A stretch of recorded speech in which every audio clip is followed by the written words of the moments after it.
The Bible says, because you have said, we have made a covenant with death, and with shares we are in agreement. We are overflowing scourge, pass through. It will not come to us, for we have made lies and refuge, and under falsehood we have hidden ourselves. Because I lay in Zion 18, only 15 and 18. Your covenant, 18, your covenant with death will be annulled, and your agreement with Sheol will not stand when the overflowing scourge passes through.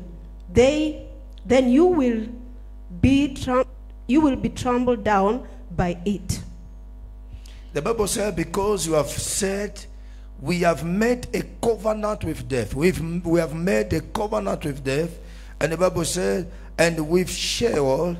Sheol is the place for dead people. And the Bible says, we have made a pact. And verse 18, the Bible says, your covenant with death will be cancelled. Today, your covenant with death will be cancelled. Sasa nisikilize kwa hizo dakika chache kabla tuende kuomba.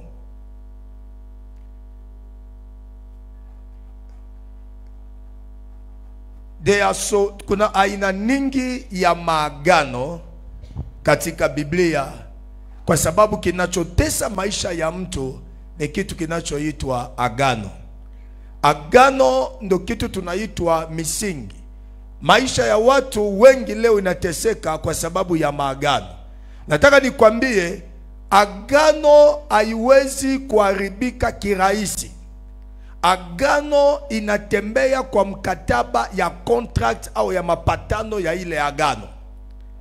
Hapa inaweza kuwa a renting place, alafu tumelipa mkataba ya miaka miwili. After 2 months, kuna mtu mweneneo anasema siwataki tena, ondokeni hapa, mnanifanyia kelele. Lakini anaweza kutumia nguvu kutufukuza, lakini kwa sababu agano haijavunjwa, tunaweza kumpeleka koti. Kwa sababu gani? Tuna mkataba naye for 2 years. Sasa agano ni tofauti na ahadi. Leo mtu anaweza kuwa na ahadi ya ndoa, nitakuoa, utakuwa mke wangu. Alafu baada ya miezi miwili unasikia amefunga ndoa na mtu mwingine. Unaweza kulia, unaweza kujiua, lakini una nguvu ya kumfanya chochote kwa sababu ilikuwa ahadi tu. Lakini mtu akifunga ndoa na wewe, alafu baada ya mwaka mmoja unasikia kuna mali anaenda kufunga ndoa tena, utakimbia na vyeti vyako kwa sababu una haki kwenye agano.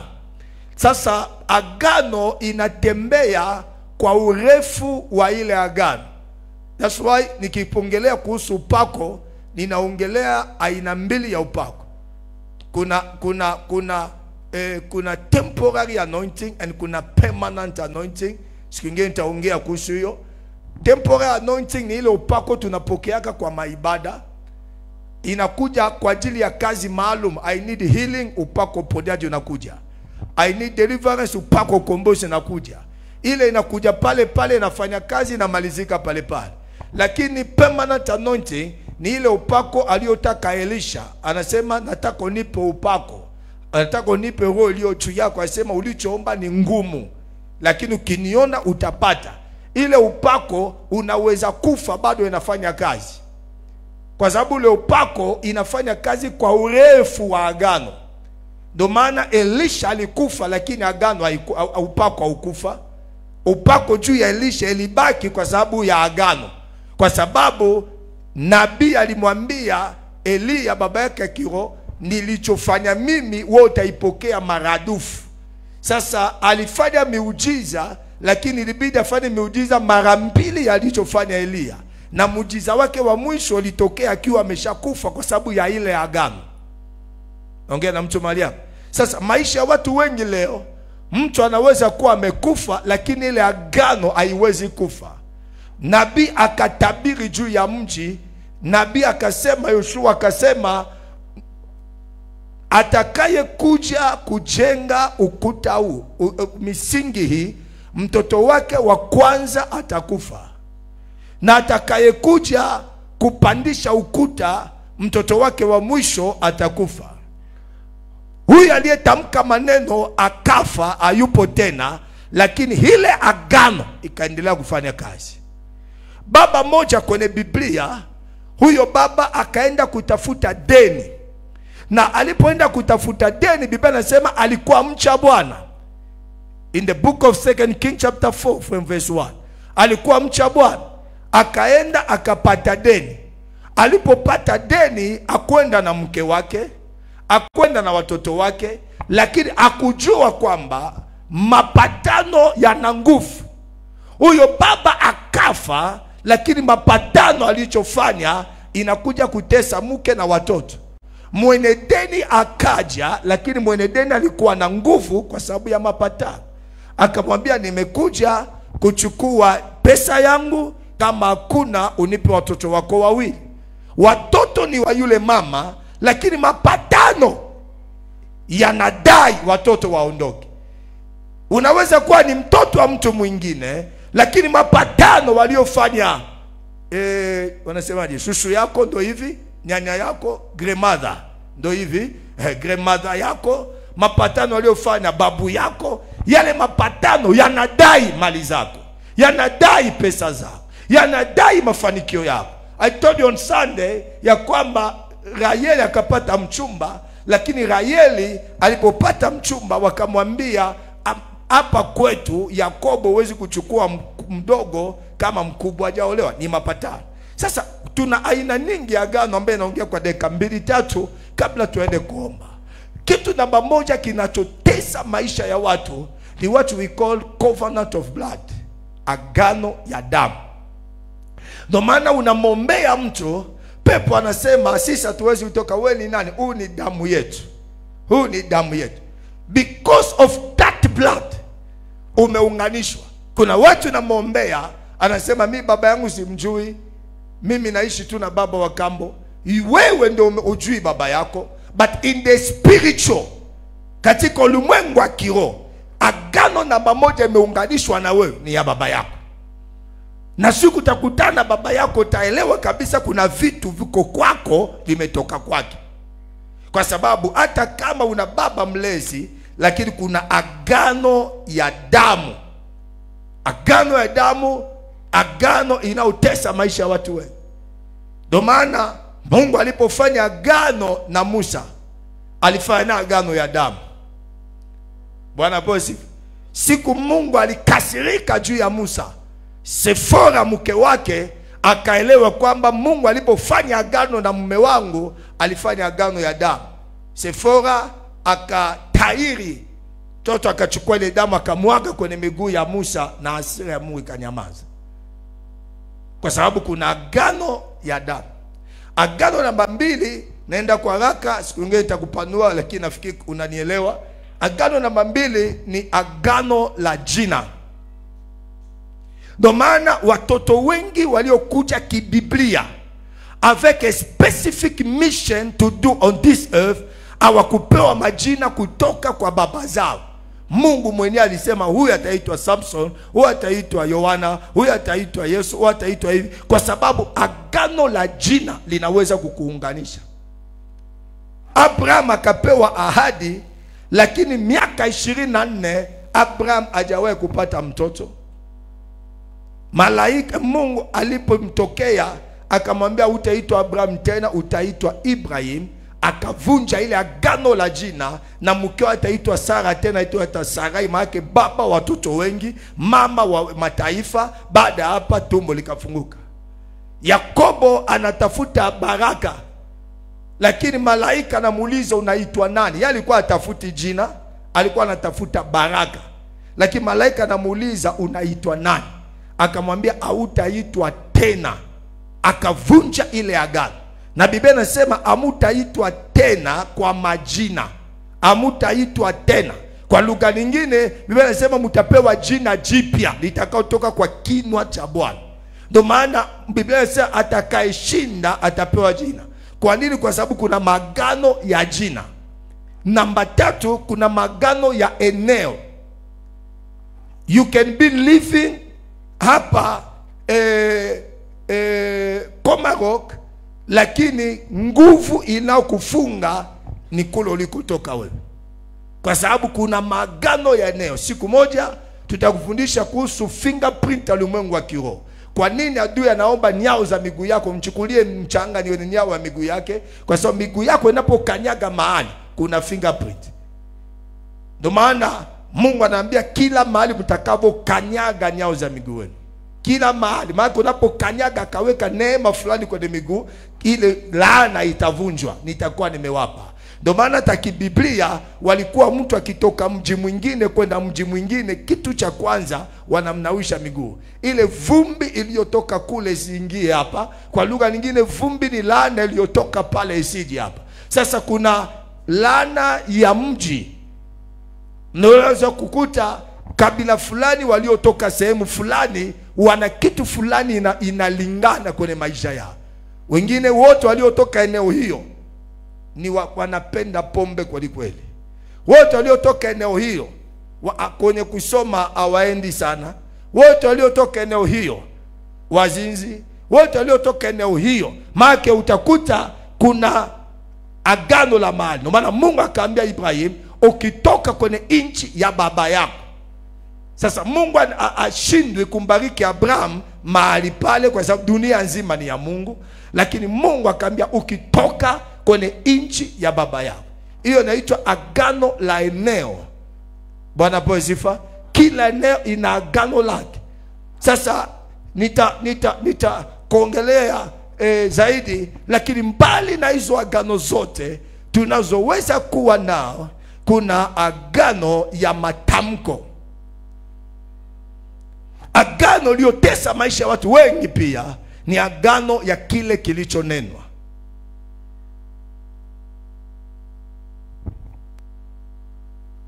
Kuna mtu anaelewa vizuri?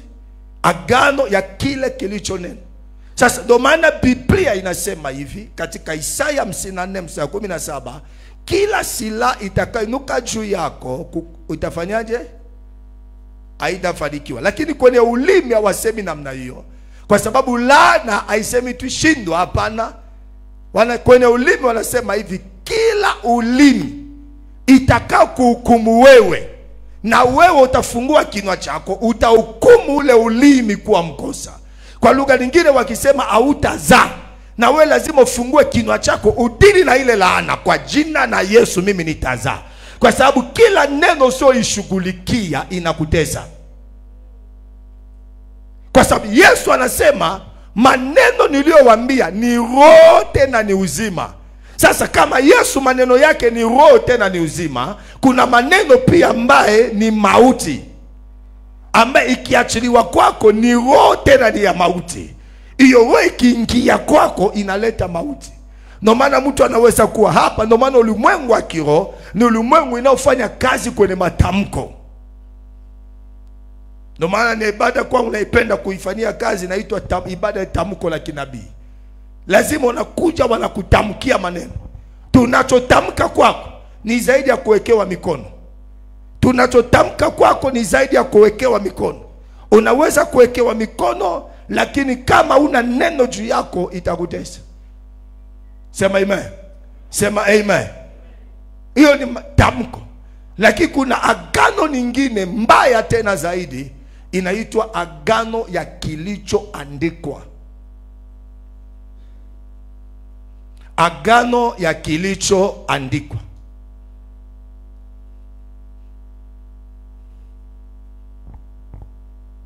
Ogopa kilichoandikwa. Kilichoandikwa iogope sana. Kwa sababu kilichoandikwa kinaweza kutesa maisha yenu yote. Kilichoandikwa. Nebukadneza alipoona mkono inaandikwa aliogopa, sababu ndio mwisho wa ufalme wake. Kinachoandikwa ni mbaya zaidi. Sasa Yeremia inasema hivi 22 mstari wa 29 hadi 30 inasema hivi. Soma tusome hiyo, ni muhimu. Ogopa agano ya kilichoandikwa. Ndio maana kilichowapa nguvu ya kumkamata yule mwanamke aliyekamatwa kwenye uzinzi, kumleta kwa Yesu ni nguvu ya kilichoandikwa. Walipokuja wakasema sheria ya Musa iliandikwa inasema mwanamke akikutwa kwenye uzinzi lazima apigwe mawe afe. Lakini walipokuja wakakuta Yesu naye anaandika upya historia ya yule mwanamke chini ya ardhi. Wakaandika huyu ni mfalme ya Wayahudi. Pilato akaja, watu wakaja, akasema usiandike hivi ni mfalme wa Wayahudi, bali andika yeye mwenyewe ndiye amesema mimi ni mfalme wa Wayahudi. Pilato akawaambia ilichoandikwa kimeandikwa. You cannot change what is written. What is written? Kilichoandikwa kwa ajili yako. Endelea. Jeremiah chapter 22.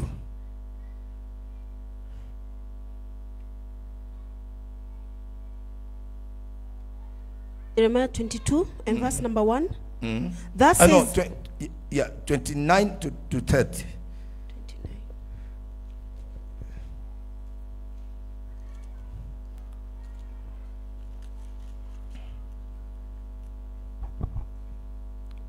O earth, earth, hear the word of the Lord.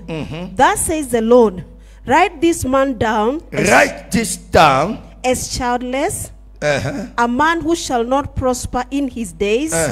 For none of his descendants shall prosper, sitting on the throne of David, and ruling anyone in Judah. Sikiliza. Inchi sikiliza neno la Bwana. Bwana sema hivi, andikeni habari ya mtu huyo kwamba ana watoto, huyu atafanikiwa, uzao wake atafanikiwa. Andika. Wazazi wako wanaweza kufa. Your grandparents can die, but what they written against you inaendelea.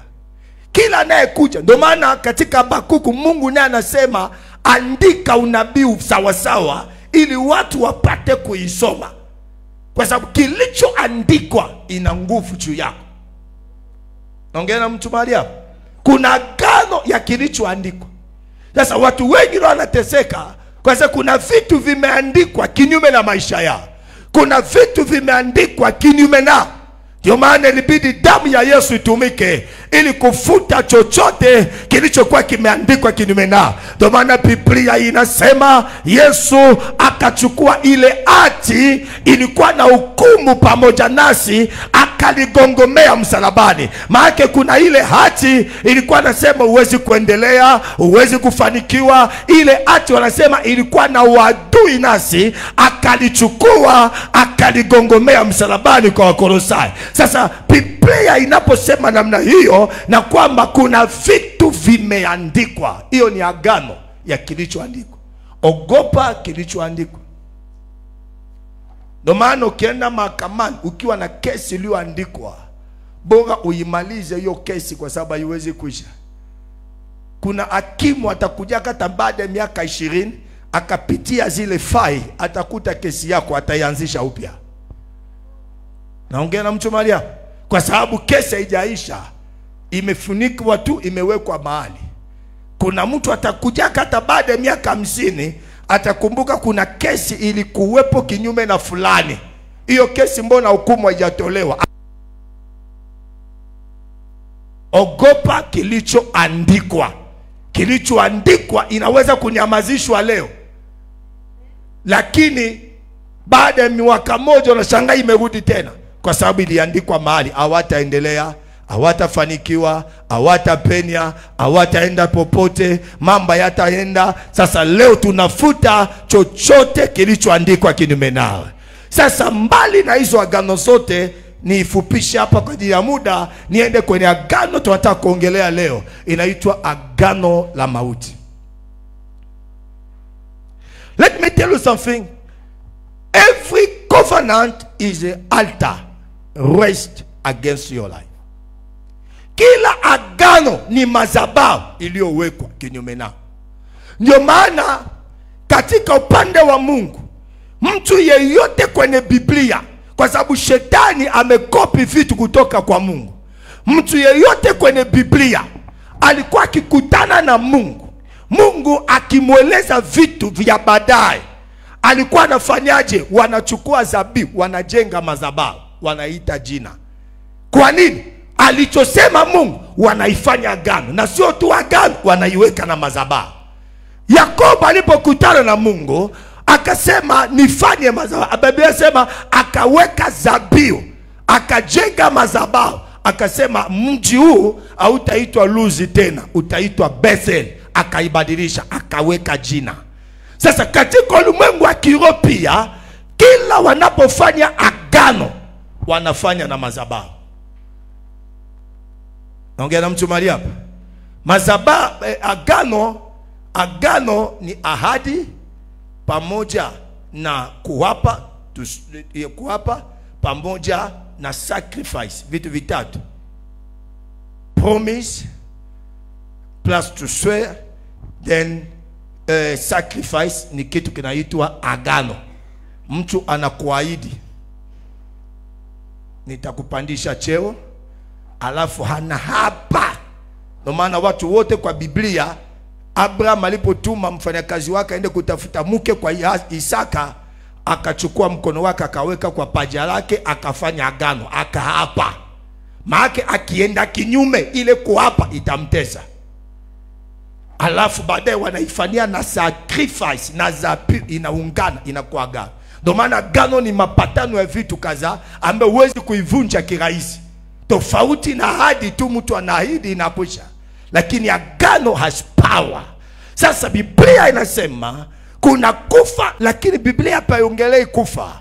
Biblia inaongelea watu walio hai lakini wamefanya mapatano na mauti. You have made a covenant with death. They are not talking about dead people. They are talking about living people but made a covenant with death. Maana unaishi lakini umefanya mapatano na mauti. Wa Biblia inasema wakamwendea Elisha katika Wafalme wa pili sura ya 2:19, wakamwambia mji huu ni mzuri lakini maji yake yanazama poza. Mji huu ni mzuri lakini tatizo yanazama poza. Mji hauna shida. Hapa Nairobi kuna watu wanainuka. Hapa Nairobi kuna watu wanajenga. Hapa Nairobi kuna watu wanasema vitu vikubwa, lakini tatizo kuna roho ya mapoza. Roho ya mapoza ni ile roho ya mauti. Kuna mtu ananielewa? Kuna mtu apatana mimi? Sasa Biblia inaeleza vitu viwili. Inasema umefanya mapatano na death, then umefanya mapatano na Sheol. Kuna mauti na kuna mahali pa maiti. Kuna mtu apata vizuri? Ile kuzimu tunaweza kuongelea hivi, lakini mahali pa mauti.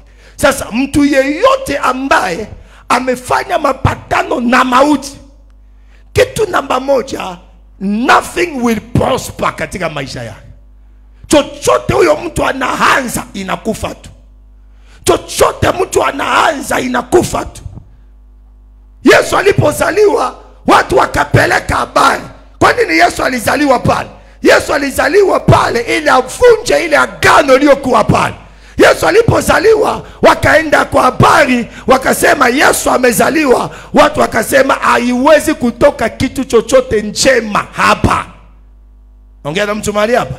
Maana hawakuamini kwamba kuna kitu njema ingetoka pale. Maana wameshazoea maisha yao. Ilibidi Yesu azaliwe pale, ile agano ya kuishi kitu njema ivunjwe na maisha ya watu ifunguliwe. Leo kuna kitu itavunjwa na maisha ya watu yatafunguliwa. Leo kuna kitu itavunjwa na maisha ya watu yatafunguliwa. Sema amen. Sema amen. Nenda haraka, kuna vitu vingi lakini utaisoma nyumbani. First Chronicles, sababu nataka tukiomba uelewe tunaomba kitu gani. First Chronicles chapter 1, chapter 21 from verse 1. Utaelewa Daudi. Daudi aliingiza roho ya mauti mwenyewe.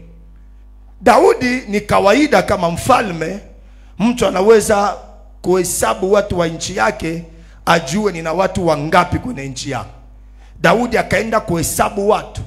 Lakini muda Daudi alipohesabu watu, haikuwa muda wa kuhesabu watu. Ilikuwa muda wa vita. Kama Somalia, kama kwetu Kongo na pengine tuna vita, alafu rais aanze kuhesabu watu wake wanaokufa, ana haja nao.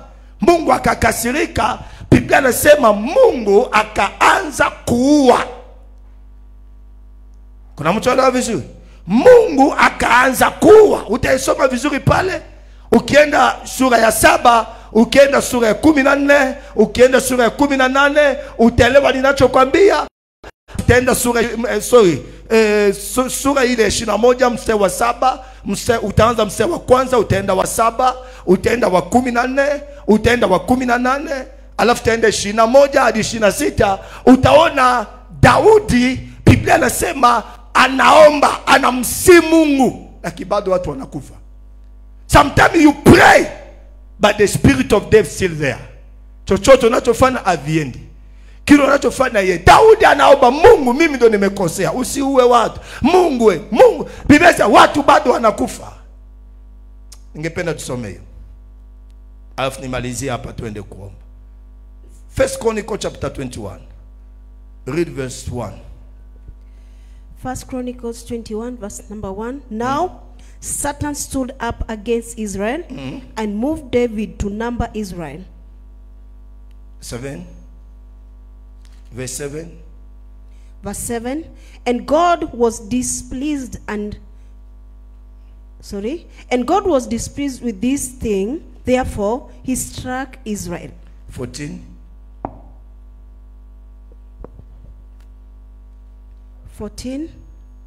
So the Lord sent a plague upon Israel, and 7,000 men of Israel fell. Before 14, read the 8.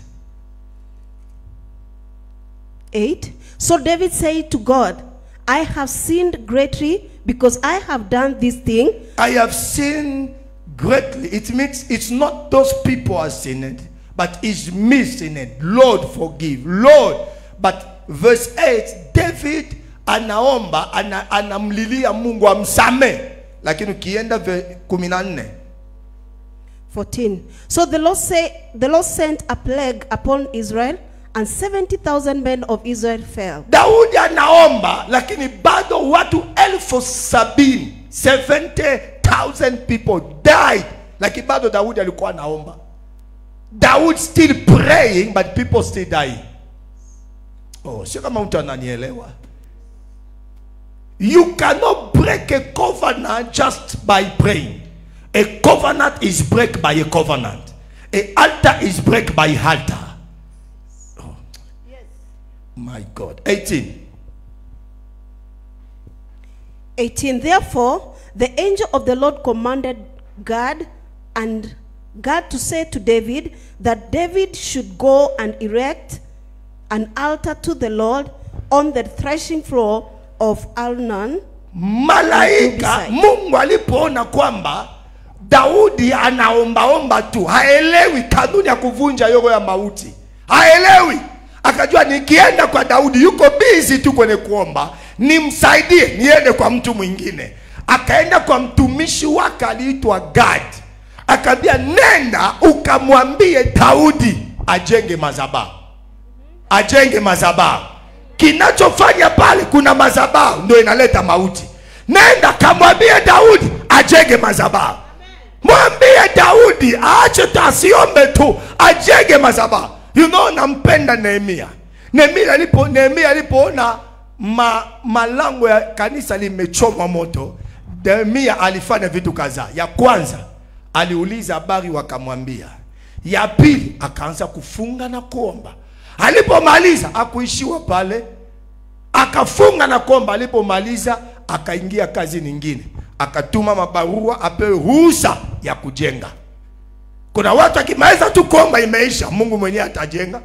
Nehemia alipomaliza kuomba akaingia kazini. Lakini Daudi, watu wanakufa, yeye amejifungia tu anaomba. Sasa malaika akasema nikipita kwa Daudi hawezi kunielewa, acha nipite kwa Gad. Gad kamwambie Daudi ajenge madhabahu. 21. 21. So David came to Arnon, and Arnon looked and saw David, and he went out from the threshing floor and bowed before David with his face to the ground. Continue. Then David said to Arnon, grant me the place of this threshing floor, that I may build an altar on it to the Lord. Build an altar on it to the Lord. You shall grant it to me at the full price, that the plague may be withdrawn from the people. But Arnon said to David, take it to yourself, and let my lord the king do what is good in his eyes. Look, I also give you the oxen for burnt offerings, the threshing implements for wood, and the wheat for the grain offering. I give it all. Then King David said to Arnon, no, but I will surely buy it for the full price, for I will not take what is yours for the Lord, nor offer burnt offering with that which costs me nothing. Before you continue, the Bible says, but the King David said to Arnon, no, but I will surely buy it for the full price, for I will not take what is yours for the Lord, or offer a burnt offering which cost me nothing. Kwa sababu Onan alikuwa mjanja. Wala mtaelewa vizuri. Daudi alipopewa ujumbe kutoka kwa God ajenge madhabahu, pale pale Daudi akasema lazima nitii. Tofauti na Wakristo wa leo. Mkristo wa leo ukimtabiria Mungu ananiambia ufunge siku 100, atakuuliza nianze leo au baadaye. Yuko tayari. Mungu ananiambia kesho uje kanisani mapema, leo au baadaye. Lakini mwambie Mungu ananiambia give 100,000, baba, Mungu amesema kweli. Ile ya kufunga ile haichelewaki. Lakini kiambia Mungu anasema jenga madhabahu, pale inakuwa lazima ikaguliwe kwanza. Lakini Daudi alipopewa ujumbe akusubiri, akasema akasema nataka unipe ninunue kwa gharama yake, hata ukinipa bei ya juu haina shida, nataka nijenge madhabahu ili roho ya mauti iweze kunyamazishwa, roho ya mauti iweze kuondoka. Hamna ona malivyoelewa, akasema hapana, ni mjanja, akaambia mimi nakupa bure kabisa, chukua. Daudi akaelewa akichukua bure, sio Daudi aliyetoa. Sasa na mtu aliye pale akikuchukua 10,000 kaweke sadaka, wewe mwenyewe ukiwa na 10,000 huwezi kuleta. Maana yeye ndo ameleta, yeye ndo ametoa, wewe umemsindikiza tu. Daudi akasema hapana, siwezi kumpa Mungu kilicho chako, na siwezi kumpa Mungu kisicho na gharama kwangu. Lazima nimpe Mungu kitu ambacho moyo wangu itaelewa nimempa Mungu kitu. Moyo wangu itaelewa. Lazima watu wanakufa, thamani ya mtu anayekufa ina gharama kuliko hiyo vitu, kuliko hiyo pesa. Hata ingekuwa mwenyewe nimeondoka, ningeviacha vyote. Sitampa Mungu kilicho chako, sitampa Mungu kisicho na gharama. Lazima nihakikishe nimemjengea Bwana madhabahu itakayokuwa na kibali ili mauti yaondoke. Continue. 24. From 25. So David gave Arnon 600 shekels of gold by weight for the place, and David built there an altar unto the Lord, and offered burnt offering and peace offering, and called on the Lord, and he answered him from heaven by fire on the altar of burnt offering. So the Lord commanded the angel. I like this. The Lord commanded angel. The Lord commanded angel. Mungu anaheshimu dhabihu. Kwenye mengine tu Mungu anaweza kuongea tu, mwanangu nimekusikia, lakini kwenye dhabihu anatoa amri. God commanded angel to do what? God commanded the angel, and he returned his sword. He returned his word. God commanded angel, chukua upanga wako, rudisha, ishe, mwisho, watu wasife tena. God commanded angels. Not only because of prayer. Prayer has power. I am a man of prayer. But prayer without a altar has no power. Oh. Unajua kia nikija hapa na maneno hapa leo nimesema sikuona ile Jumapili ndio nimewekwa leo, lakini umeona pale covenant has power. Watu wengi hawajui kwamba alikuwa naomba Yesu. That's why tunalia sana mbele za Mungu. I was in Lubumbashi, nimeona watu maelfu wanaomba mlimani. Wanamaliza naondoka, nikamwambia mimi sifanye maombi. Mimi ni mtu wa milimani. Lakini nikienda mlimani nikimaliza, hata kwa simu lazima nichukue sadaka nitume mtu baba yangu wa mtu fulani nitamkie neno. There are people they pray but they don't know the power of the altar. No maana ulimwengu wa giza wana nguvu kuliko sisi. Hawaanzaki kitu bila agano. Naambia watu kila wakati, every long journey that you start in your life, don't start it without a covenant. Kila safari ndefu unaoanza kwenye maisha yako. Another word, every journey of your destiny, don't start it without a covenant. Leo na watu wanaanza huduma, wanaanza ndoa, wanaanza biashara bila agano. Alafu anakuja kufanya agano baadaye. Wakati anaanza ngumi kupigana, ndo anakuja kututesa tumishi wa Mungu. Baba, niombee kwanza nijue ni yeye au sio yeye. Mlipoanzaka mpaka miaka 10, kuulizaka kama ni yeye au sio yeye. Watu wanaanza bila agano. Chochote unachoanza, kama ndoa yako ni ya mbali, ya kwenda mbali, anza na agano. Kama biashara yako ni ya kwenda mbali, usianze bila agano. Ndio maana hata mtoto wa kwanza alikuwa analetwa madhabahuni. Kwa nini? Ili kuhakikisha kabla nianze kuzaa watoto wengine, huyo mtoto wa kwanza awe na agano na Mungu kwa ajili ya wenzake. Chochote unachoanza, don't start it without a covenant. Agano inatetea, agano ya kupigania. Mungu anambia Daudi, hata ukinikosea nina namna ya kukurekebisha, lakini agano langu juu yako halitavunjika. Lakini watoto wengine upande wa pili, akitaka kuanza biashara anaita mganga, anaweka mbuzi, anafanya agano. Wao wanaona tu wateja wanakuja, wanafikiri ni nguvu ya akili yake, kumbe kuna agano. Ananunua kiwanja, kabla aanze kujenga anafanya agano. Bwana posifu. Bwana posifu. In Tanzania ina makanisa mawili ambayo ina makanisa yake mengine, lakini kanisa mama ni mawili. Ile ya kwanza nimeanza 2007, miaka 18 iliyopita. Ukiachana kanisa yangu ya kwanza kabisa nilianza mwaka 95, 1995 Kinshasa. Kanisa ya pili nimeanza 1999. 2000 nilikuwa na makanisa manne. Lakini kwa Tanzania kanisa ya kwanza nimeanza 2007. Sauti imeharibika. 2007. Wakati ilikuwa nimeanza ile kanisa, nilikuwa nimeomba siku 40. Nimefunga, nimeomba. Siku ya mwisho ndo naanza hiyo kanisa, nileta watu kutoka sehemu zote. Watu walipanda mbegu, tena wengine kwa dola. Alafu na mimi mwenyewe nikachukua na mbegu yangu nyingine nikaongeza pale. Nikaenda kwa baba yangu wa kiroho na kamati yangu ya kwanza ile nikachagua pale pale, tukapiga magoti na ile sadaka akatuombea. Sikula hata 100, ikatuombea. Kanisa langu ina miaka 18 Tanzania, imepita kwenye mapito ya kila aina, lakini hatujawahi funga mlango mpaka leo. Leo tuna makanisa zaidi ya 22 Tanzania, lakini hatujawahi funga mlango. Nilianza na kitu kinaitwa agano.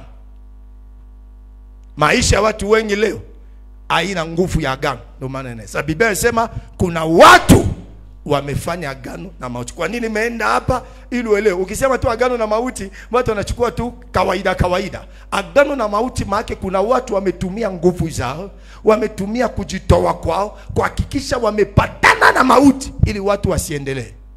Wamepatana na mauti ili watu wasifanikiwe. Wamepatana na mauti ili maisha ya watu siende. Na Mungu anasema nitavunja ile agano iliyofanyika na mauti. Ataivunjaje? Nimekuonesha how to break a covenant. A covenant is break by another covenant. Naongea na mtu mahali hapa. agano inavunjwa kwa agano lingine. Madhabahu inavunjwa kwa madhabahu mengine. Agano lazima ivunjwe, kwa sababu kinachompa mtu nguvu sio kuwepo kwake. Kinachompa mtu nguvu ni ile agano.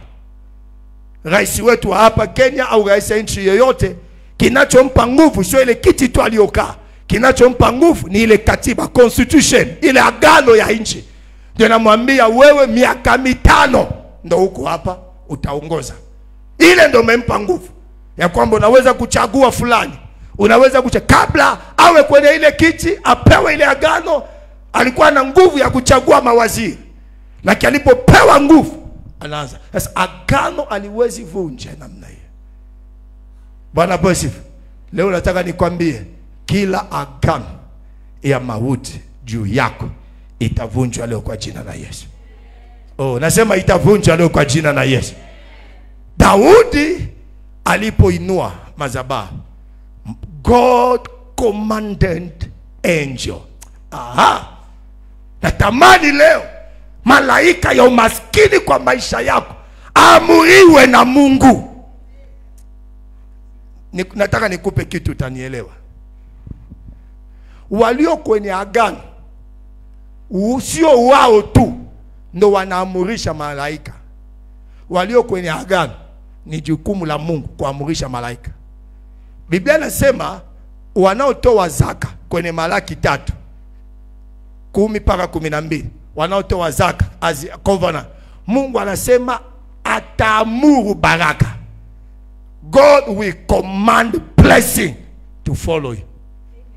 Kwa sababu Mungu mwenyewe, alafu anasema Mungu yeye mwenyewe atamkemea yule alaye, yule Mungu mwenyewe ndo atamkemea yule anayekula mali zako, yule anayekula vitu vyako asiweze kula. Agano, nimekueleza agano la jina, agano la nchi, agano la hivi. Acha nikwambie, nimalizie hapa kuhusu agano la jina.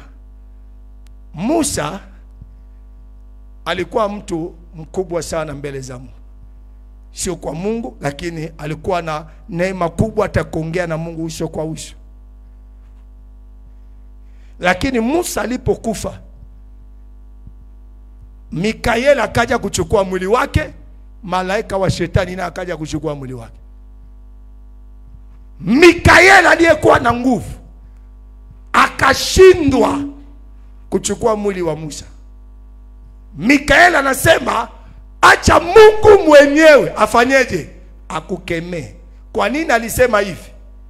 Musa hata kama alikuwa mtu mwenye nguvu, Musa haikuwa jina lake. Musa ilikuwa jina kutoka kwenye madhabahu ya Wamisri. Alipookotwa Musa ndo walimpa ile jina kutoka kwa Misri. Kwa lugha nyingine, mtu anayekupa jina ana nguvu juu yako, ana utawala juu yako. Hadi Musa akafa, lakini bado ile jina inadai huyu ni wetu, huyu ni wa madhabahu yetu, huyu ni mtu wetu. Hata alikuwa mtu mwenye nguvu, hata alikuwa anafanya miujiza mikubwa, lakini Musa anatambulika kwa sababu ya ile jina. Musa, mtu aliyetoka kwenye maji, aliyeokotwa kwenye maji, ndio akampa jina la Musa. Maana yake jina kutoka kwa Misri. Kwa nini mtu alikuwa akiingia Babylon anabadilishwa jina? Kina Shadrach, kina Meshach, kina Abednego sio majina yao. Kwa nini wanapewa majina? Kwa sababu unapopewa jina kuna influence fulani inakuja juu yako. Madhabahu ya pale inaanza kukutambua. Madhabahu ya pale inaweza kukuita. Ndio maana unaweza kuwa hapa, lakini jina lako wewe inakuunganisha. Haya madhabahu yavunjwe kwa jina la Yesu. Leo nataka tuvunje madhabahu ya mauti. Biblia anasema, naomba turudi kwenye ile mstari alafu tuende kuomba Isaiah 28 verse 15 then verse 18. I feel God's power.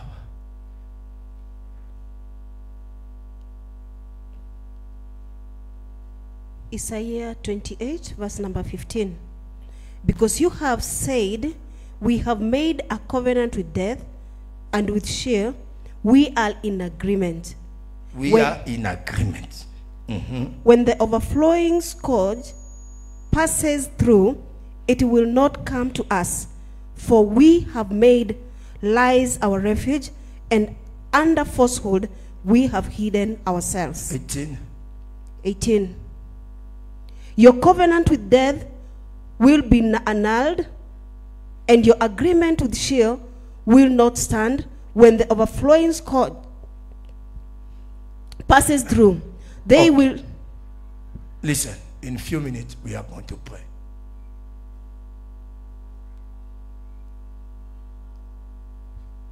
Tunapoongea sanda namba moja ni utambulisho ya kwamba mtu huyo yuko kwenye mstari ya mauti. Sanda namba moja ni utambulisho. Inakutambulisha kwenye madhabahu yao. Wafungwa wanaweza kupita hapa, wanaelekea mahali kufanya kazi. Tukiwaona tunasema wale ni wafungwa. Hawako ndani ya gereza, lakini ile nguo waliovaa inawatambulisha. Polisi wanaweza kupita hapa, unaelewa wale ni polisi. Kwa nini? Kwa sababu ya ile nguo waliovaa inawatambulisha. Sanda inakutambulisha kwamba mtu huyu hata kama ameanza biashara, yule ni wetu, hawezi kwenda mbali. Biashara yake itakufa tu. Yule hata kama amepata mchumba na mwitaka honey, sweetheart, my chocolate, my kapeti, my nani, lakini hawataenda mbali. Hiyo chumba itakufa tu. Kwa sababu hiyo sanda inakutambulisha. Namba 2, sanda is the power of claiming back. Hiyo nguvu inakuita nyuma, inakuvuta urudi ulikotoka. Biblia inasema tumetoka mavumbini, na wapi? Na mavumbi tutarudi. Sasa unapovaa sanda, umevalishwa sanda, ni nguvu ya kukuita urudi ulikotoka, kwenye mavumbi ya umaskini, kwenye mavumbi ya kutoendelea, kwenye mavumbi ya kutofanikiwa. This is sanda. Na ukiona mtu huyo akitaka kwenda anafika kwa 50,000, unashangaa anaanza kurudi. Kwa sababu sanda inamwambia uwezi kwenda. Kuna watu wako hapo, akipata hela hawezi kupata nyingine paka aliyopata ishe kwanza, ndo anapata nyingine. Akipata kanguo mpya, hata miaka 3 atapata nguo nyingine mpya paka ile aliyopata ikichoka, ndo atapata kamuujiza mwingine ya nguo nyingine mpya na kabiatu vingine. Kwa nini? Sanda is the power of claiming back. Inakudai, unataka kwenda wapi? Rudi ulikotoka. Unataka kwenda wapi? Rudi ulikotoka. Unataka kwenda wapi? Rudi ulikotoka.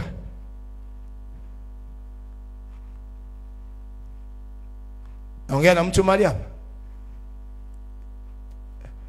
Namba 3, sanda ni kuanza kuishi maisha yasiyo yako. Biblia inasema Yesu akakutana na mtu mmoja kwenye Marko sura 5, alikuwa anaishi kwenye makaburi. Huyo mtu alikuwa anaishi kwenye makaburi. Yesu alipomwona mtu akaanza kupibiwa, sasa mtu alikuwa anajikatakata. Kwake anaona ni kawaida. Anaingia kwenye maisha yasiyo yake. Kuna watu leo wameingia kwenye maisha yasiyo yao. Maisha yake imekuwa ya shida, ya kula nini, asa nimeshazoea mimi.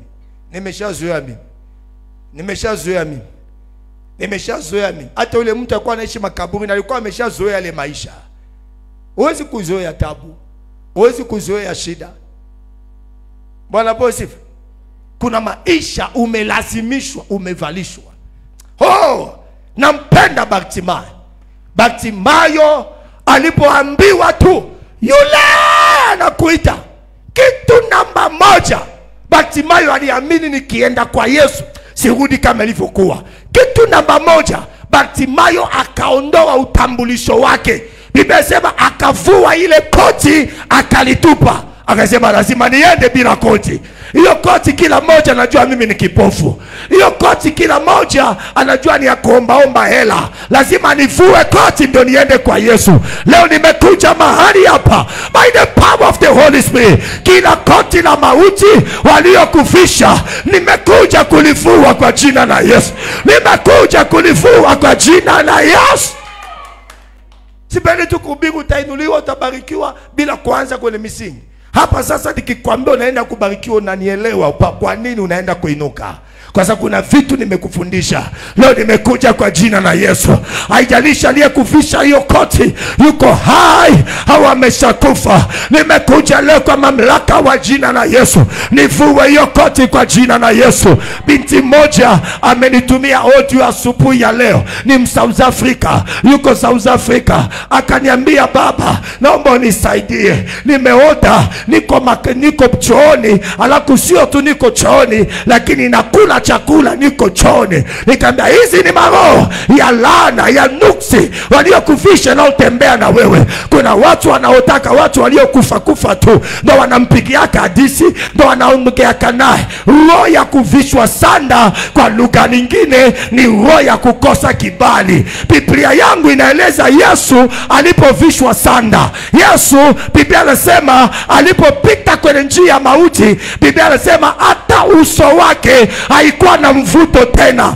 Yesu alipokuwa anapita kwenye maisha ya roho ya mauti, hata uso wake haikuwa na mvuto tena. Unapovalishwa sanda, kibali inaondoka. Hata kama ukivaa umependeza, watu kama wakuone. Hata kama umesoma, lakini watu kama kuone. Nimekuja leo kwa mamlaka wa jina kuu la Yesu Kristo wa Nazareti. Kila sanda uliyovishwa ikavuliwe leo na inachoma moto leo.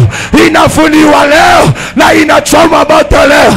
Inavuliwa leo na inachoma moto leo. Ndio maana Yesu alipofufuka hakuondoka na hiyo sanda. Wanawake wakaja kaburini, wakaingia kwa kaburi. Malaika kawauliza, mnatafuta nani? Akasema, tunamtafuta Yesu aliyewekwa kaburini. Akaambia, mnamtafuta hayuko hapa tena, njoni mkaone mahali alipokuwa amelala. Sanda ikabaki, sanda ikabaki. Yesu akufufuka na sanda, akaacha sanda, akavaa nguo nyingine, vazi la utukufu, vazi la heshima. Leo sanda lako litabaki, utavaa vazi la heshima, vazi la utukufu, vazi la heshima.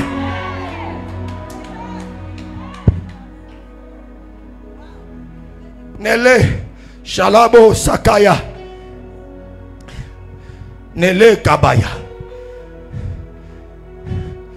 Isomeza sina mbili tuende kuomba.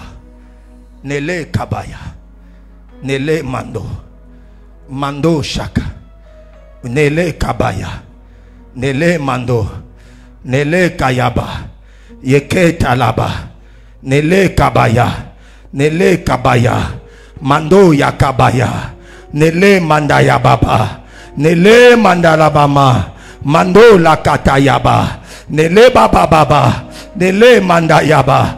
Nisome Isaiah 61 verse 3. Nele kabaya, nele mando shakaya, nele kabaya. 61 verse 3.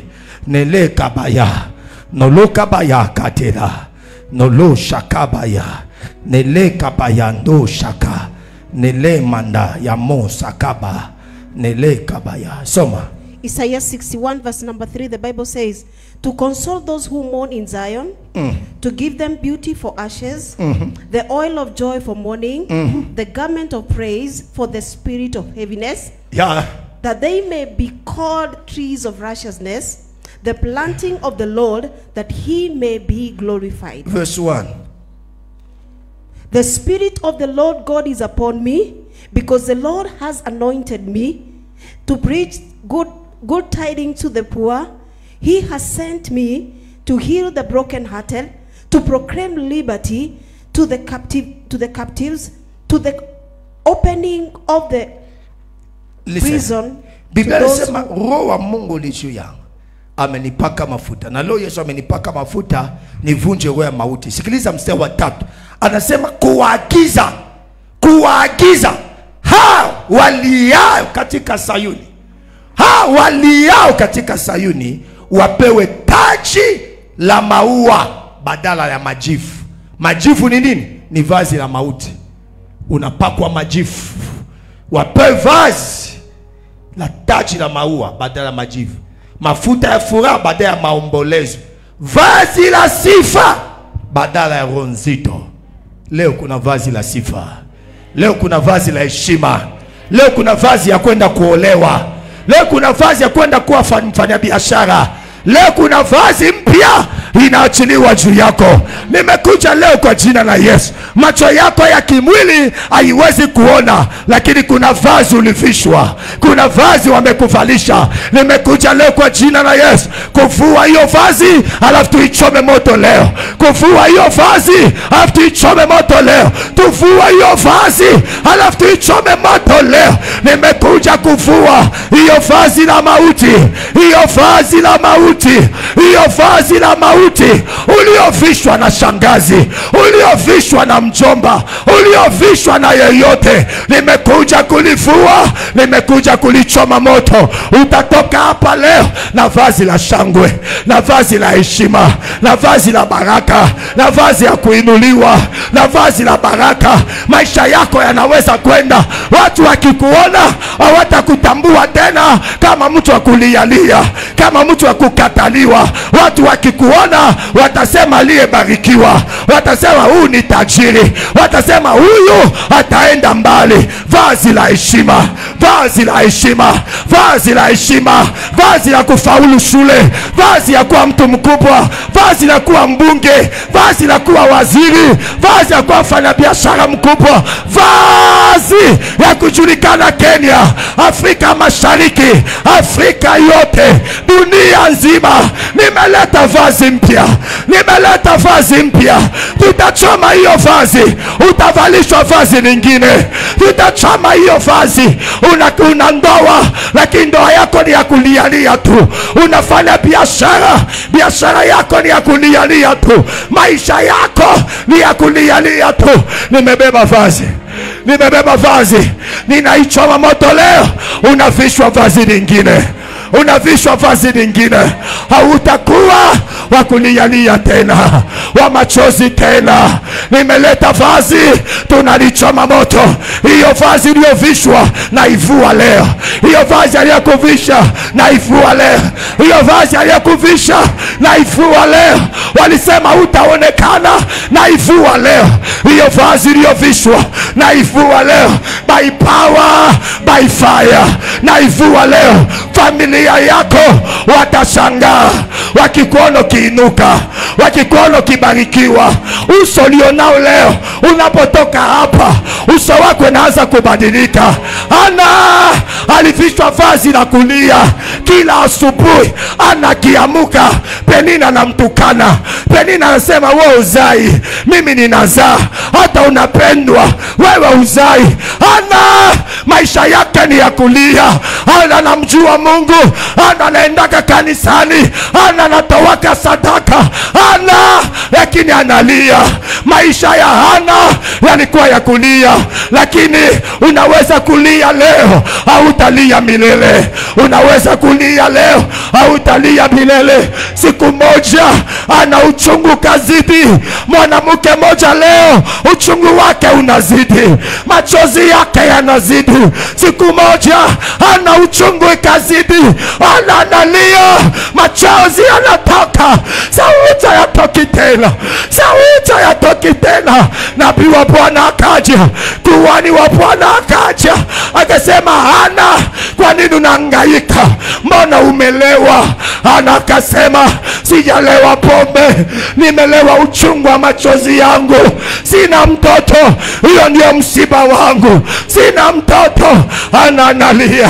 Biblia yangu inasema mtumishi wa Bwana akamwambia, enenda enenda kwa amani, enenda kwa amani, na Mungu akupatie haja ya moyo wako. Analipotoka akabadilisha wimbo. Naona mtu mmoja leo atabadilisha wimbo. Utapewa wimbo mpya. Mwanamke mmoja aliyetoka damu miaka 12 alivishwa sanda la mauti, alivishwa sanda la mauti. Huyo mwanamke ameenda kwa madaktari, shida yake yaishi.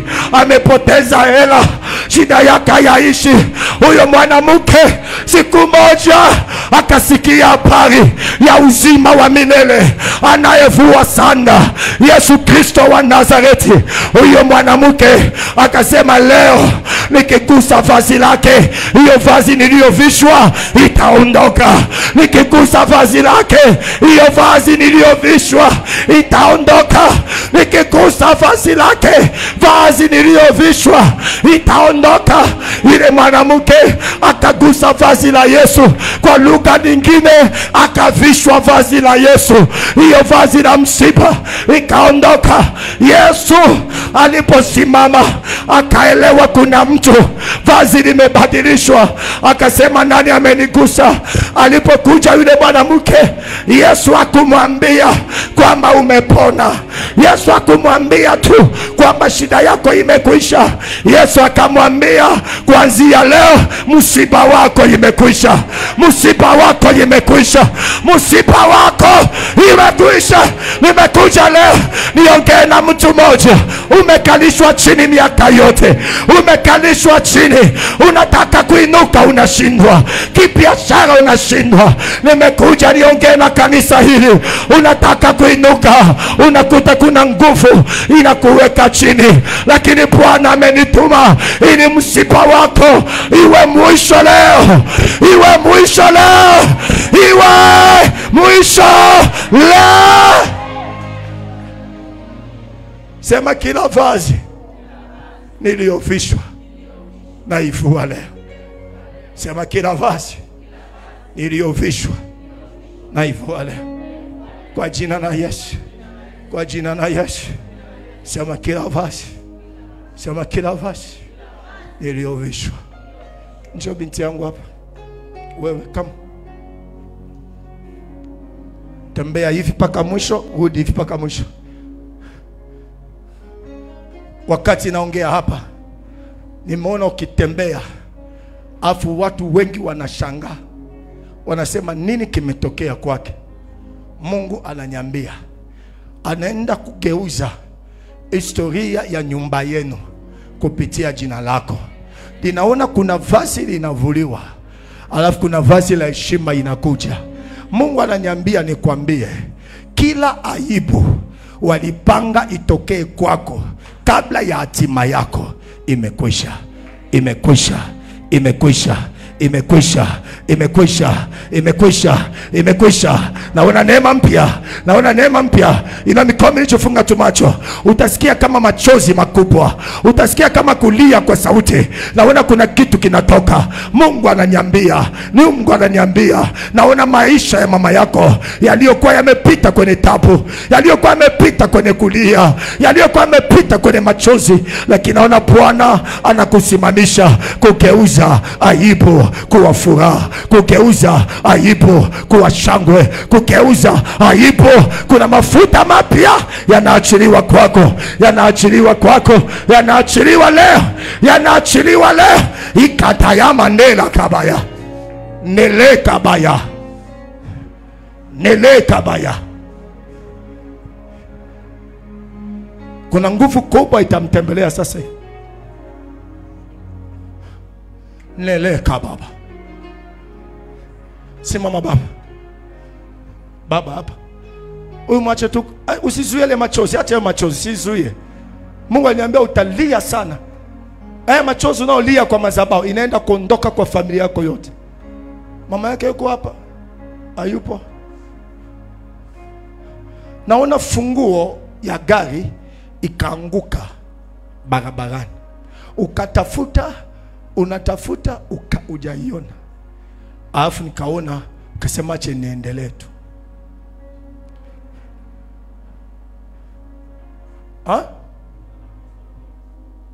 Wow. Come, man of God. Come.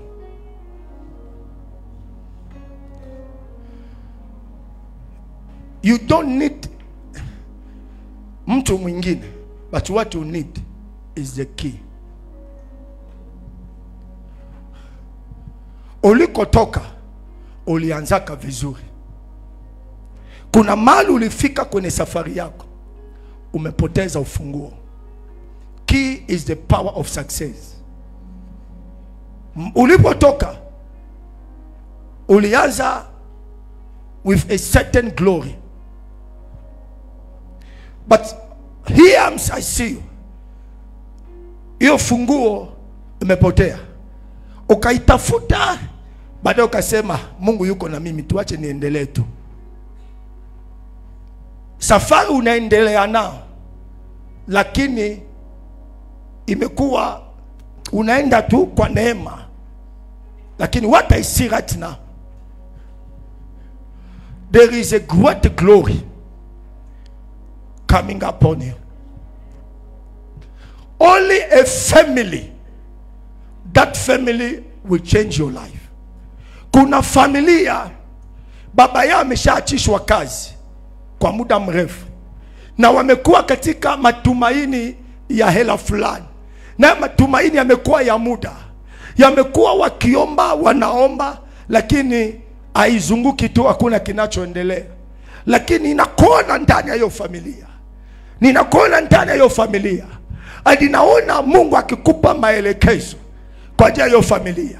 Lakini sio issue ilianza leo, issue imeanza kwa muda. Lakini sasa nakuona ndani ya familia ukiwapa maelekezo. Baada ya maelekezo nikaona mambo yakaanza kumove. Mambo yakaanza kumove. Mambo yakaanza kwenda. Nipo nikakuona ghafla na wewe ukaanza kupanuka. Na Mungu ananiambia liko neema mpya inakuja juu yako. Inakuja juu yako. Na Mungu ananiambia unaenda kushuhudia a new glory. Utukufu mpya inakuja juu yako. Inakuja juu yako. Yes, I will do it. Kuna neno nisikia mtumishi wa Mungu akiongelea na mtu fulani hapa. Nasikia neno narudi pia kwake. Kusamehe. Kuna watu wamekuumiza. Uliwabeba kwa kifua chako, lakini wakanenda kukunenea mabaya. Moyo wako bado uko na maumivu, lakini Mungu ananiambia samehe, kuna utukufu mpya inakuja. Lakini sehemu mbili ambaye Mungu amekupa, ambaye mbali na hapa Kenya, ambaye itakuwa mahali ambapo utahisi kwamba ufunguo umeipata. Ufunguo umeipata. Ninaona Uganda, ninaona Botswana. Ninaona hizo nchi mbili. Mungu, Uganda na Botswana, Mungu atakutumia kwa ishara na miujiza mikubwa. Utajigundua kwamba kumbe kuna kitu ninayo. Alafu naona kuna neema kubwa ya teaching ambaye Mungu ameweka ndani yako. The grace of the Lord is upon you. Na Mungu ananiambia kwa wakati wako, kwa muda wako, kwa mtu utakayesikia kibali, utajenga madhabahu ya huduma yako. By a sacrifice, there is something happening today. Shela bayando la basek. Nela mandola basek. Mbele nina endelea, ninazidi kutembea, maumivu yasikie, e Bwana nipandishe, e Bwana uninue, kwa imani nisimame, nipande milima yote, e Bwana Lepa. Ninatabiri neema mpya. Kila vazi iliyofanya usionekane tena, kila vazi iliyofanya watu wa maana wasiwe na wewe tena, kila vazi iliyofanya upite kwenye njia ya mauti aliyosema Daudi, leo naivua, ukavishwe vazi mpya, ukavishwe vazi la heshima, ukavishwe vazi la kuinuliwa, ukavishwe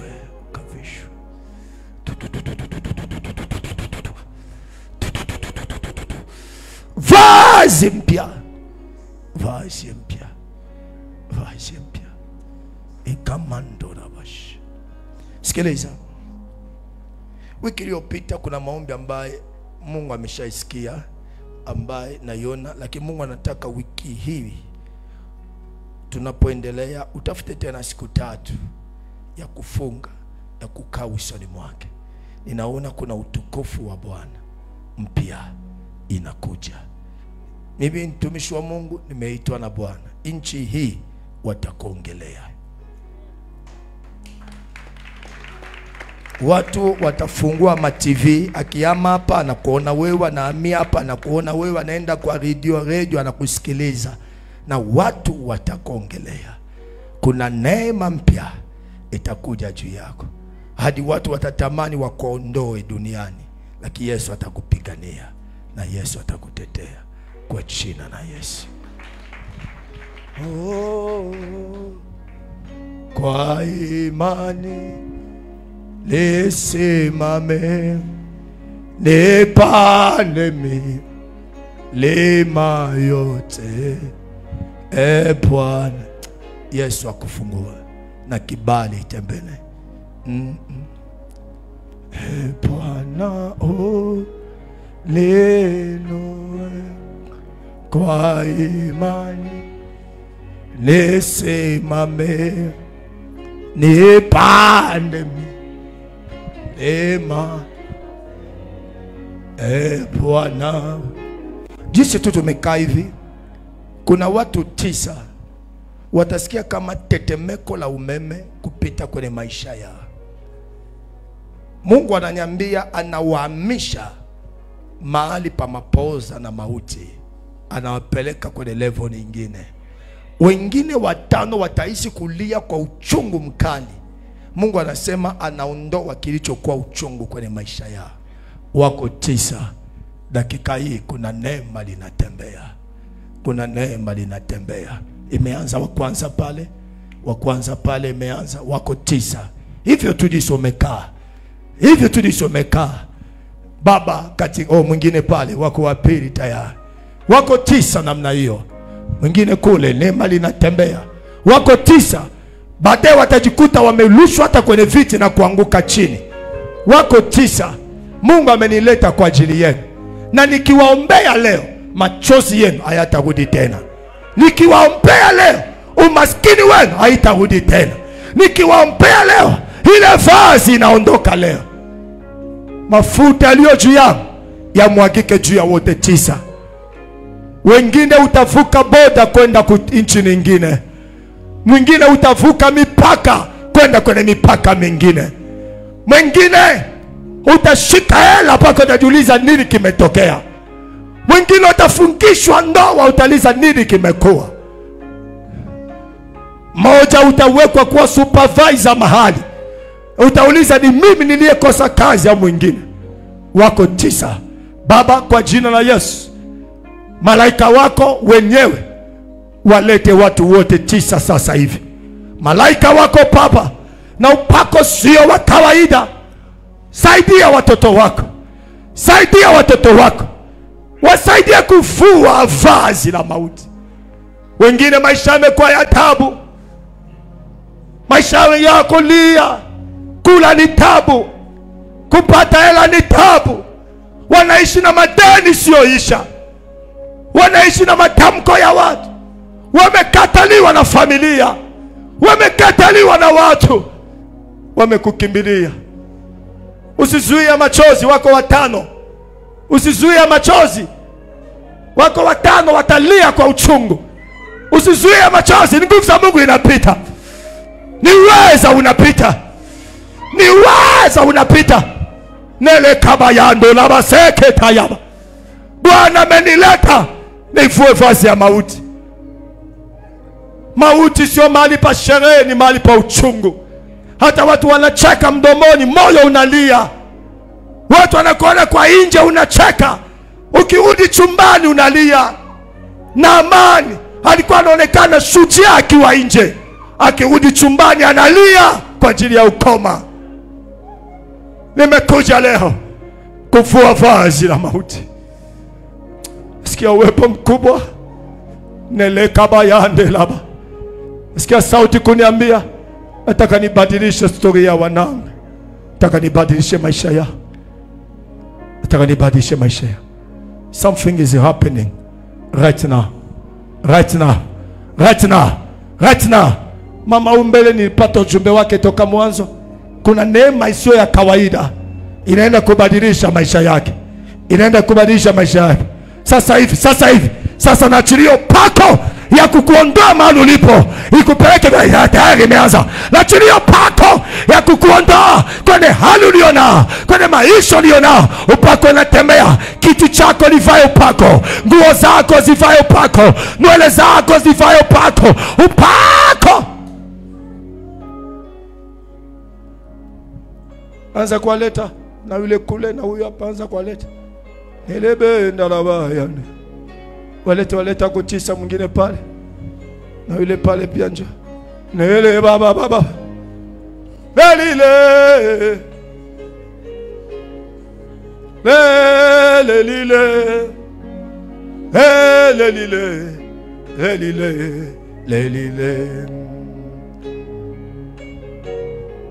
Lelile. Lelile. Lelile. Lelile. Lelile. Lelile.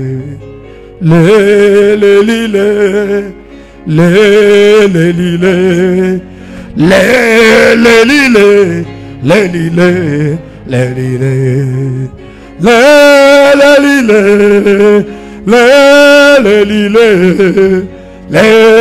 Lelile. Lelile. Lelile. Ah la la la. Ah la la la.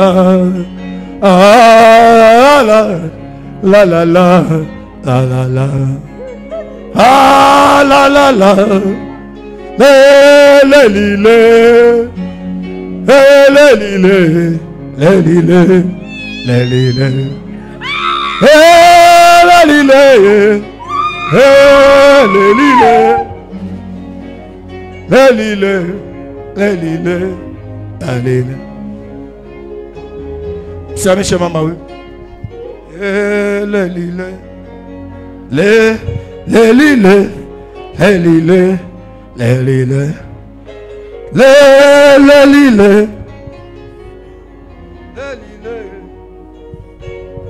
Lelile. Lelile.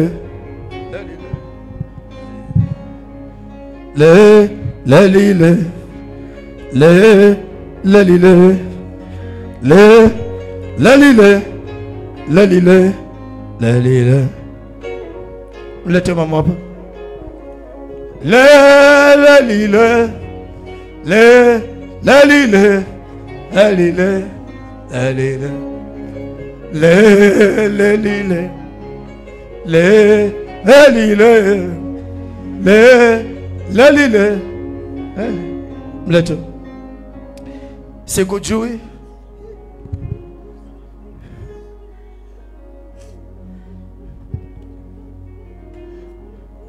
Niangalie. Nimeona unapitia hali ngumu sana. Lakini I heard the voice of the Lord told me to give you 3,000. I will add 1,000 after service. Nimesikia sauti. Na Mungu ananiambia nataka vunje maskini kwako. Hiyo pesa utakula, utaenda kuitumia kwenye biashara. Something will happen to your life. Lelile. Lelile. Lelile. Lelile. Lelile. le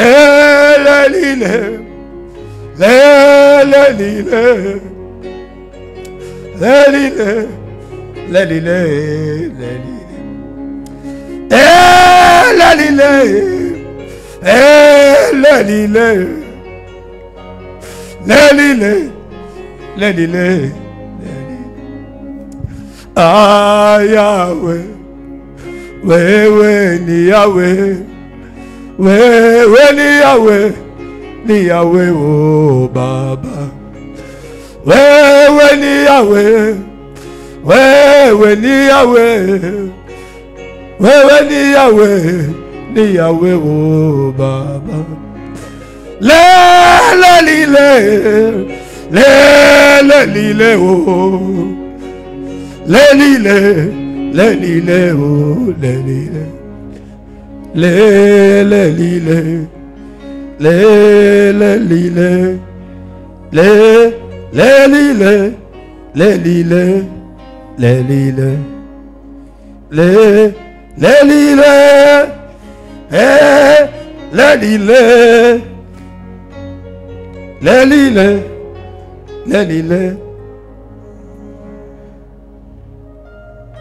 Nasikia niifanye nikiwa kwa madhabahu. Nipe namba niongezee 1000, afu nimpe hiyo 3000, 1000 kanisa litampa nikishatuma. Namba tu ya kanisa.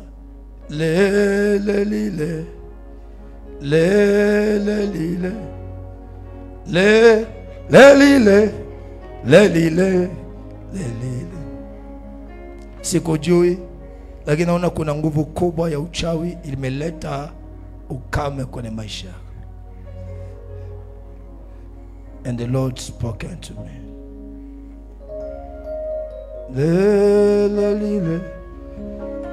Andika namba hapo.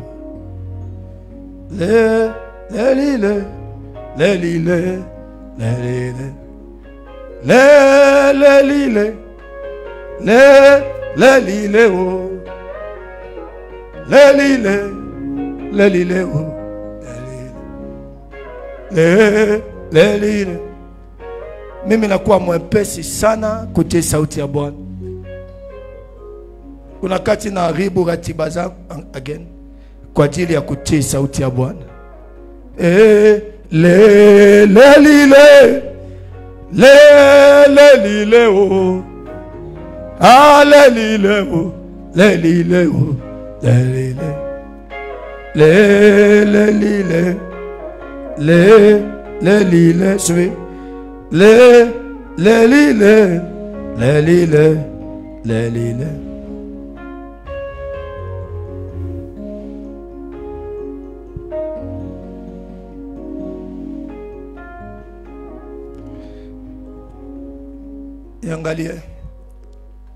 Niangalie mama.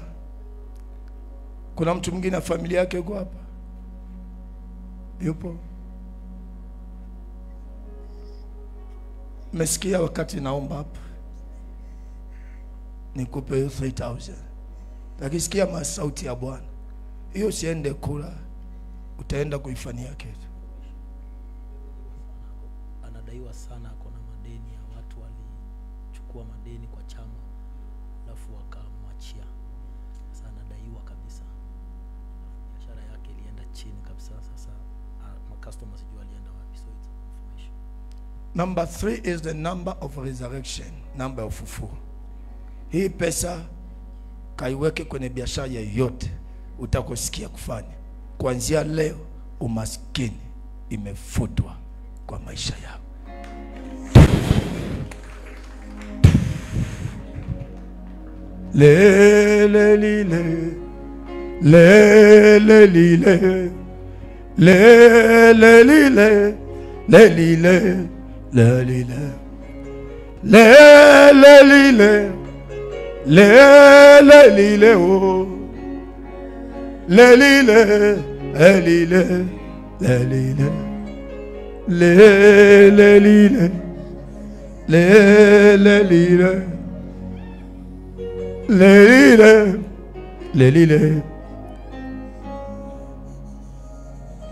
Kuna watu wanakuvunja moyo kwa ajili ya maisha yako na wokovu. kuna watu wanakuvunja moyo, hawataki wakuone ukisimama. Hata kusimama wako hapa, adui hapendi kuona umesimama. Lakini Mungu ananiambia kusimama kwako ni mlango wako ya kwenda kuinuka, ya kwenda kuinuka.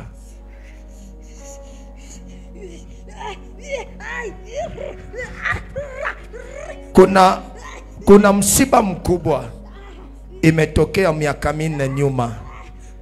Watu wakaitana familia yote, lakini naona tena mwaka huu ita kutokea jambo kama hile. Naona kuna mtu ilibidi aanguke tu ghafla, alafu baadaye wasema amepoteza maisha. Lakini naona neema limekuja. Navua vazi la mauti. Navua vazi ya mauti. Navunja agano la mauti. Navunja hiyo agano. Navunja hiyo agano. Navunja hiyo agano.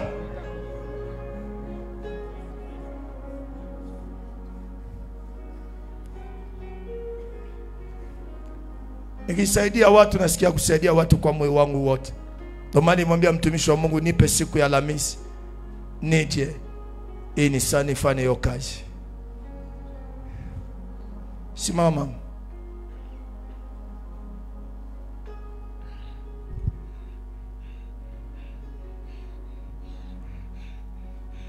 Mara mwisho umekuwa na msiba kwenu lini? Ya kifamilia?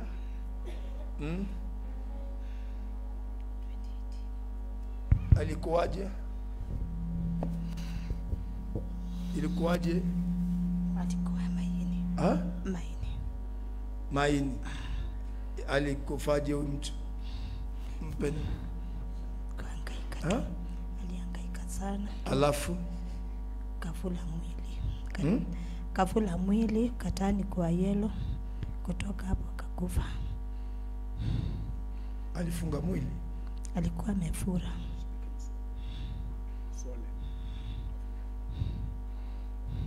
Naona kuna jambo nataka kutokea tena vile vile. Lakini Yesu anaiondoa. Yesu anaiondoa. Kuna watu wamekuwa hapa karibuni, kifuatilia wataambia wanaota watu fulani ambao wameshaondoka. Mtu wa mwisho ameota lini? Naotanga kila wakati. Kila wakati unaota mwenyewe? Imeanza mwaka huu au siku nyingi? Karibu kila siku. Kila siku unaota watu waliokufa? Juzi nikaota kama niko na uvimbe hapa kwa matiti. So kutoka hiyo siku ikaanza kuniuma 3 days ago. Ani last week. Leo roho ya mauti imeondoka. Hata kama ilikuwa we mwenyewe, naiondoa. Naiondoa. Naivunja. Naivunja. Haitatokea tena. Kama na chupa ya maji naomba. Le le lile. Le le lile. Le le lile. Le lile. Le lile. Le le lile. Le le lile. Niangalie. Una blouse ya juu ya dark blue. Nani alikupa?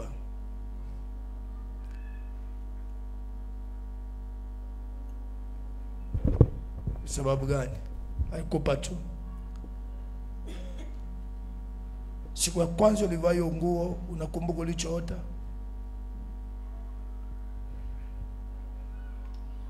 Umeshakuota kijijini kwenu? Umeshakuota? Kuna kitu naiona. Naona ni nguo uliopewa. Baada ya kupewa kuna nguvu ilivaa. Toka wakati ule hata afya yako haiko vizuri. Ukikaa wiki 2, wiki ya 3 unasikia kama unaumwa. Ukikaa kidogo unahisi kama una nguvu. Naweka uzima kwa jina la Yesu. Kuanzia leo, let be life in the name of Jesus. Na mafuta upako. Ele mandola baba.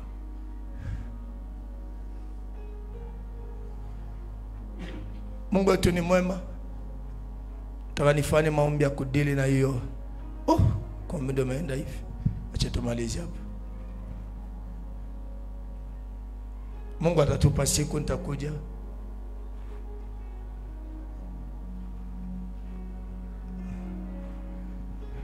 Sawa.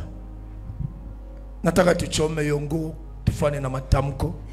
Lakini kama kuna mtu kwa hapa unasema hiyo madhabahu na mimi nataka nijenge madhabahu mbele za Bwana kabla ya kudili na hiyo.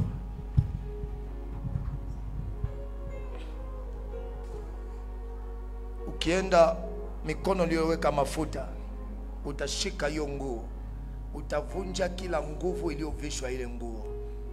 Naondoa hali waliokuvisha. Naondoa hiyo roho waliokuvisha. Naondoa hiyo roho waliokuvisha. Njoo. Yangalie. Wiki ya 3 sasa kuna kitu kinatembea kwa tumbo lako.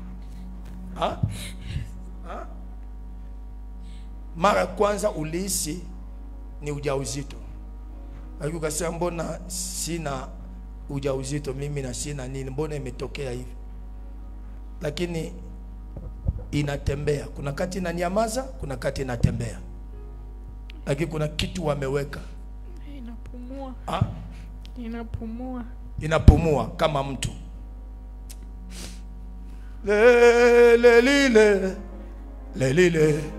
Lelile. Lelile. Lelile. Lelile. Imeanza ina muda gani?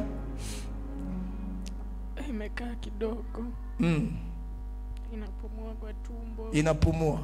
Inakuja inapumua mguu. Paka kwenye miguu. Kono.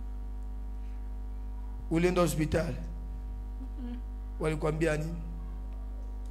Hakuna kitu. Nilipoanza ulisikia, ulihisije kwako? Mara kwanza ulihisije ilipoanza?